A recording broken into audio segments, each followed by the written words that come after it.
Since he was being so ungracious, I felt I could do something rude too, and I listened to him, opening my mind completely, and I heard nothing. "Oh," I said, hearing the shock in my own voice, hardly knowing what I was saying. "I can't hear you." "Thank you," the vampire said, moving his lips exaggeratedly. "No, no, I can hear you speak, but—" In my excitement, I did something I ordinarily would never do, because it was pushy and personal and revealed I was disabled. I turned fully to him, and I put my hands on both sides of his white face, and I looked at him intently. I focused with all my energy. Nothing.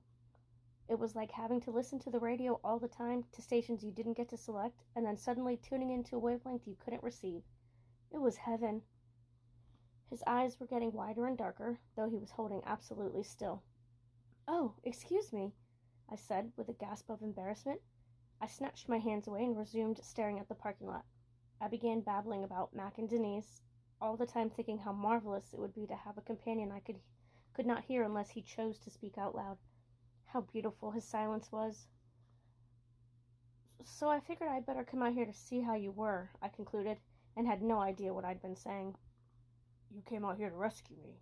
It was brave," he said in a voice so seductive it would have shivered Deanne right out of her red nylon panties. "Now you cut that out," I said tartly, coming right down to earth with a thud. He looked astonished for a whole second before his face returned to its white smoothness. "Aren't you afraid to be alone with a hungry vampire?" he asked, something arch and yet dangerous running beneath the words. "Nope." "Are you assuming that since you came to my rescue that you're safe? That I harbor an ounce of sentimental feeling after all these years? Vampires often turn on those who trust them. We don't have human values, you know." "A lot of humans turn on those who trust them," I pointed out. "I can be practical. I'm not a total fool." I held up my arm and turned my neck. While he'd been recovering, I'd been wrapping the rat's chain around my neck and arms. He shivered visibly. "But there's a juicy artery in your groin," he said after a pause to regroup, his voice as slithery as a snake on a slide. "Don't you talk dirty," I told him. "I won't listen to that." Once again, we looked at each other in silence. I was afraid I'd never see him again. After all, his first visit to Merlotte's hadn't exactly been a success. So I was trying to absorb every detail I could. I would treasure this encounter and rehash it for a long, long time. It was rare. A prize. I wanted to touch his skin again. I couldn't remember how it felt. But that would be going beyond some boundary of manners, and also maybe start him going on about the seductive crap again. "Would you like to drink the blood they collected?" he asked unexpectedly. "It would be a way for me to show my gratitude." He gestured at the stoppered vials lying on the blacktop. "My blood is supposed to improve your sex life and your health." "I'm healthy as a horse," I told him honestly. "And I have no sex life to speak of. You do what you want with it." "You could sell it," he suggested, but I thought he was just waiting to see what I'd say about that. "I wouldn't touch it," I said, insulted. "You're different," he said. "What are you?" He seemed to be going through a list of possibilities in his head from the way he was looking at me. To my pleasure, I could not hear one of them. "Well, I'm Sookie Stackhouse, and I'm a waitress," I told him. "What's your name?" I thought I could at least ask that without being presuming. "Bill." Before I could stop myself, I rocked back onto my butt with laughter. "The Vampire Bill?" I said. "I thought it might be Antoine or Basil or Langford." "Bill?" I hadn't laughed so hard in a long time. "Well, see ya, Bill. I gotta get back to work." I could feel the tense grin snap back into place when I thought of Merlotte's. I put my hand on Bill's shoulder and pushed up. It was rock hard, and I was on my feet so fast I had to stop myself from stumbling. I examined my socks to make sure their cuffs were exactly even, and I looked up and down my outfit to check for wear and tear during the fight with the rats.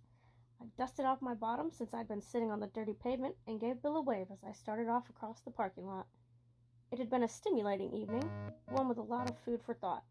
I felt almost as cheerful as my smile when I considered it, but Jason was going to be mighty angry about the chain. After work that night, I drove home, which is only about 4 miles south of the bar. Jason had been gone, and so had Deanne, when I got back to work, and that had been another good thing. I was reviewing the evening as I drove to my grandmother's house, where I lived. It's right before Tall Pines Cemetery, which lies off a narrow 2-lane parish road. My great-great-great-grandfather had started the house, and he'd had ideas about privacy, so to reach it, you had to turn off the parish road into the driveway, go through some woods, and then you arrived at the clearing in which the house stood. It's sure not any historic landmark, since most of the oldest parts have been ripped down and replaced over the years, and of course it's got electricity and plumbing and insulation, all that good modern stuff, but it still has a tin roof that gleams blindingly on sunny days. When the roof needed to be replaced, I wanted to put regular roofing tiles on it, but my grandmother said no. Though I was paying, it's her house, so naturally, tin it was. Historical or not, I'd lived in this house since I was about 7, and I'd visited it often before then, so I loved it. It was just a big old family home, too big for Granny and me, I guess. It had a broad front covered by a screened-in porch, and it was painted white, Granny being a traditionalist all the way.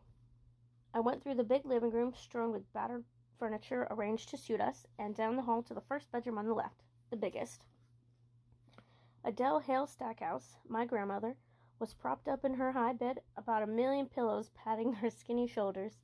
She was wearing a long-sleeved cotton nightgown, even in the warmth of this spring night, and her bedside lamp was still on. There was a book propped in her lap. "Hey," I said. "Hi, honey." My grandmother is very small and very old, but her hair is still thick and so white it almost has the very faintest of green tinges. She wears it kind of rolled against her neck during the day, but at night it's loose or braided. I looked at the cover of her book. "You reading Danielle Steele again? Oh, that woman can sure tell a story." My grandmother's great pleasures were reading Danielle Steele, watching her soap operas, which she called her stories, and attending meetings of the myriad clubs she'd belonged to all her adult life, it seemed. Her favorites were the Descendants of the Glorious Dead and the Bon Temps Gardening Society. "Guess what happened tonight?" "What, you got a date?" "No," I said, working to keep a smile on my face. "A vampire came into the bar." "Oh, did he have fangs?" I'd seen them glisten in the parking lot lights when the rats were draining him, but there was no need to describe that to Gran. "Sure, but they were retracted." "A vampire right here in Bon Tom's." Granny was as pleased as Punch. "Did he bite anybody in the bar?" "Oh, no, Gran. He just sat and had a glass of red wine." "Well, he ordered it, but he didn't drink it. I think he just wanted some company." "Wonder where he stays." "He wouldn't be too likely to tell anyone that." "No," Gran said, thinking about a moment. "I guess not. Did you like him?" Now that was kind of a hard question. I mulled it over. "I don't know. He was real interesting," I said cautiously.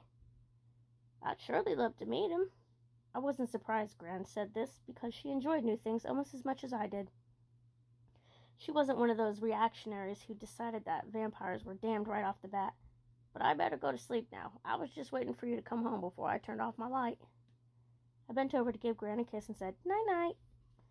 I half closed her door on my way out and heard the click of the lamp as she turned it off.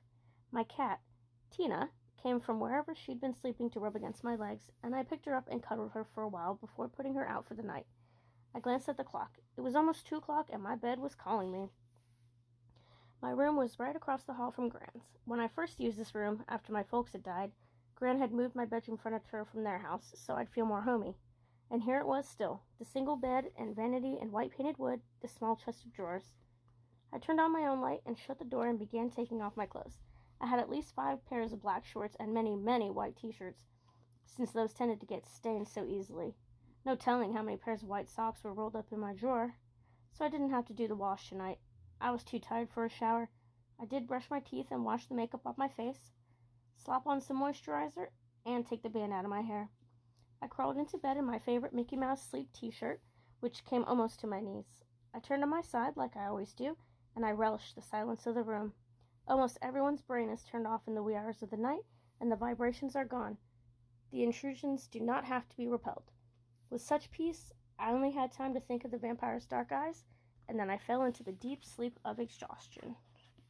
That's it for tonight.